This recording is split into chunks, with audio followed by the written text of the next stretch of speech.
Now मैं अपने personal experience के बारे में बात करती हूँ कि कैसे कैसे क्या क्या हुआ, अभी पिछले साल में क्या क्या चला।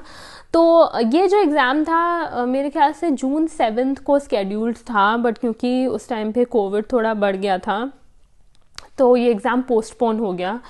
तो जब एग्ज़ाम पोस्टपोन हुआ था तो मुझे लगा था पता नहीं कितने दिन बाद होगा, बट फॉर्चुनेटली 28 जून को ही एग्ज़ाम हो गया और 16th को ही डेट्स आ गई थी कि एग्ज़ाम 28 जून को हो जाएगा। ऑफकोर्स अलग अलग सब्जेक्ट्स का अलग अलग डेट पे हुआ, तो 28 जून पे ही एग्ज़ाम हो गया था। और जब मैं एग्ज़ाम देने गई थी तो आई रिमेंबर कि मैंने DSSB की गाइडलाइंस पढ़ी थी। बहुत सारे लोग थे जिन्होंने गाइडलाइंस नहीं पढ़ी थी।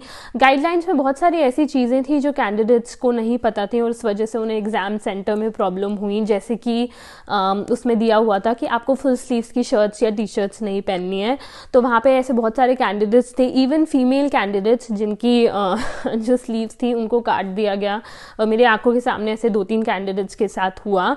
तो आई सजेस्ट कि जब आप लोग एग्ज़ाम देने जाओ तो आप DSSB के सारे गाइडलाइंस पढ़ के जाना, बिकॉज एग्ज़ाम सेंटर पे जाके ऐसे एम्बैरसमेंट बिल्कुल अच्छा नहीं लगता। अपार्ट फ्रॉम दैट कुछ ऐसे स्टूडेंट्स थे जो शूज़ पहन के चले गए थे और गाइडलाइंस में दिया हुआ था कि आप शूज़ नहीं पहन सकते, तो उनके भी शूज़ उतरवा दिया, उनको नंगे पैर बेयर फुटेड एग्ज़ाम में बैठना पड़ा। तो इस तरीके की चीज़ें हैं जो उस दिन एग्ज़ाम वाले दिन यानी कि 28 जून को मैंने अपने आँखों से देखा। ठीक है, 28 जून को एग्ज़ाम हो गया। उसके बाद 1 सितंबर में एक्चुअली मार्क्स डिक्लेयर हुए थे। तो आप सोचते थे जुलाई, अगस्त, सितंबर यानी कि 2 महीने आप मान लो कि 2 महीने में 1 सितंबर को मेरे मार्क्स भी डिक्लेयर हो गए। अपार्ट फ्रॉम दैट मेरी कट ऑफ भी आ गई थी, तो यानी कि कट ऑफ मेरे हिसाब से 143 थी as far as I remember, और मेरे कुछ मार्क्स 176 आए थे।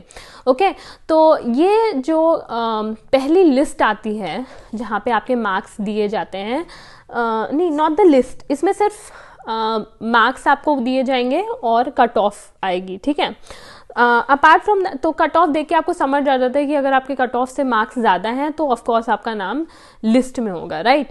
अब उसके बाद क्या होता है कि DSSB जो होता है कि जितने वैकेंसीज होते हैं, जैसे कि अनरिजर्व्ड का मेरे ख्याल से 8 वैकेंसीज थी, तो उन्होंने वैकेंसी से ज़्यादा लोगों को पास किया हुआ है।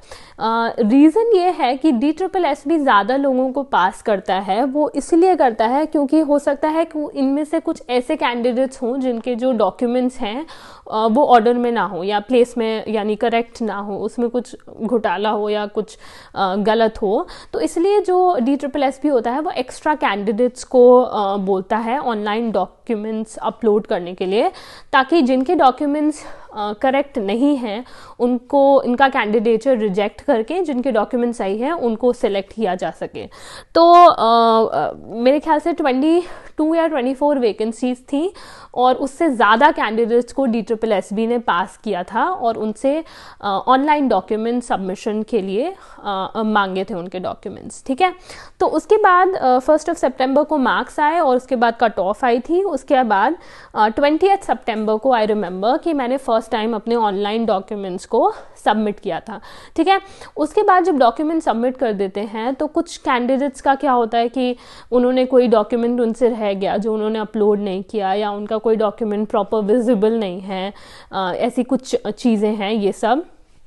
तो उसके बाद DSSB आपको एक और अपॉर्चुनिटी देती है, तो आपको रिकॉल बुलाया जाता है और आपको प्रॉपर उसमें रोल नंबर दिया होगा और रोल नंबर के सामने दिया होगा कि आपका ये डॉक्यूमेंट जो है वो आपने अपलोड नहीं किया है और आप उसको दोबारा से अपलोड करिए। तो इस तरीके से DSSB जो होती है वो आपको चांसेस देती है कि अगर आपने कोई चीज़ आपसे रह गई है या आपने अपलोड नहीं करी है तो वो आपको चांस देगा। ठीक है, तो 20 सितंबर को first time online documents upload किए थे और उसके बाद जिनके कोई डॉक्यूमेंट्स में प्रॉब्लम रही होगी उनको दोबारा चांसेस दिए गए और उन्होंने अपने हिसाब से डॉक्यूमेंट्स को अपलोड कर दिया होगा।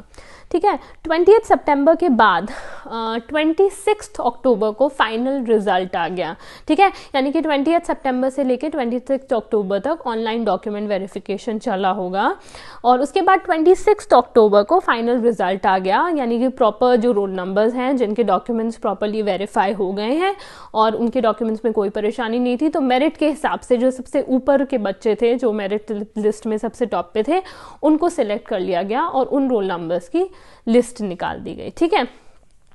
तो ये हुआ था 26 अक्टूबर। फाइनल रिजल्ट के साथ साथ रिजेक्शन नोटिस भी आता है, जैसे कि मैंने बताया कि एक्स्ट्रा कैंडिडेट्स को पास किया जाता है शुरू में ये देखने के लिए कि हो सकता है बाय चांस किसी डॉक्यूमेंट्स करेक्ट ना हो, तो जो बच्चे जिनके डॉक्यूमेंट्स करेक्ट नहीं होते हैं पास्ट कैंडिडेट्स में, या जो लोग मेरिट लिस्ट में कम रह जाते हैं, तो उनका रिजेक्शन नोटिस आता है कि आपको अब सिलेक्ट नहीं किया जाएगा, उसके पास रीज़न दिया होगा कि इसमें डॉक्यूमेंट नहीं था या जो भी प्रॉब्लम थी, इस वजह से रिजेक्शन नोटिस आता है। उसके बाद जो नेक्स्ट प्रोसेस हुआ था वो हुआ था 3 जनवरी को नोटिस आया DSSB का, और ये होता है ऑफर ऑफ अपॉइंटमेंट, ओके।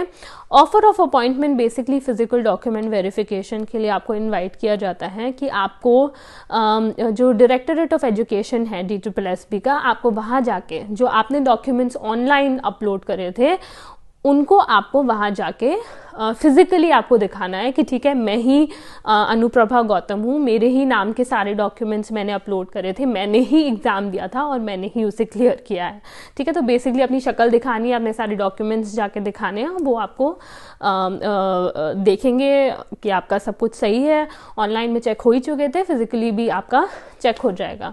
जो पर्सनली वहाँ जाके मुझे पता चला वो ये था, जो ऑनलाइन या किसी भी इंस्ट्रक्शन में नहीं दिया हुआ था, वो ये था, जैसे मेरा बीएड नहीं हुआ था, और बीएड में कंडीशन ये होती है कि ज्वाइनिंग के बाद within 3 years I have to complete BEd, ठीक है। तो उसमें क्या था, जब ऑनलाइन अपलोड करवाया गया था तो उसमें सिर्फ एक लेटर ऑफ अंडरटेकिंग अपलोड करवा दी गई थी, जहाँ पे मैंने अपनी हैंड राइटिंग में लिख दिया कि I undertake that within 3 years of joining this service I am going to finish my B Ed, मेरा सिग्नेचर और ये सब। वहाँ जाके उन्होंने बोला कि मुझे एक एफिडेविट बनवाना पड़ेगा जो कचहरी से बनता है, तो फिर वहाँ पे मुझे प्रॉब्लम हो जाती, बट थैंकफुली मुझे कोई प्रॉब्लम नहीं हुई। मैंने विदिन 20 मिनट्स जो पास की जो कचहरी थी वहाँ पे जाके हम लोगों ने एक एफिडेविट बनवाया, मेरे ख्याल से 10 रुपये का बनवाया था, और फिर वो एफिडेविट वहाँ पे जाके सबमिट हो गया, ठीक है। तो बेसिकली मेरा फिजिकल डॉक्यूमेंट वेरिफिकेशन बिल्कुल प्रॉपर हो गया था, उसी दिन ख़त्म हो गया, और उसी दिन यानी कि 3 जनवरी को नोटिस आया, और मेरा जो इन्विटेशन था ऑफर ऑफ अपॉइंटमेंट, जो फिजिकल डॉक्यूमेंट वेरिफिकेशन की डेट थी वो 10 जनवरी थी। तो 10 जनवरी को ये सारा प्रोसेस मेरा फिजिकल डॉक्यूमेंट वेरिफिकेशन का हो गया, और मुझे मेडिकल का लेटर मिल गया कि मुझे अब इस हॉस्पिटल में जाके अपना मेडिकल करवाना है, ठीक है। जो लेटर मुझे दिया गया वही इस गवर्नमेंट हॉस्पिटल को भेजा जाएगा जहाँ पे मेरा मेडिकल होगा, और फिर वहाँ हॉस्पिटल से मुझे डेट दी जाएगी कि मेरा मेडिकल कौन सी डेट पे होगा। तो बेसिकली अभी फिजिकल डॉक्यूमेंट वेरिफिकेशन तक मेरा प्रोसेस कंप्लीट हो चुका है, बचता है मेडिकल जो कि किया जाएगा, और उसके बाद फिर ज्वाइनिंग लेटर आएगा, ओके। तो ये जो पूरा प्रोसेस है ये है DSSB का। आई होप आपको थोड़ा समझ में आया होगा, थोड़ा क्लैरिटी मिली होगी। अगर आपको कोई और क्वेश्चंस हैं या डाउट्स हैं तो आप लोग मुझसे कमेंट सेक्शन में पूछ सकते हैं। So until next time, take care, bye bye.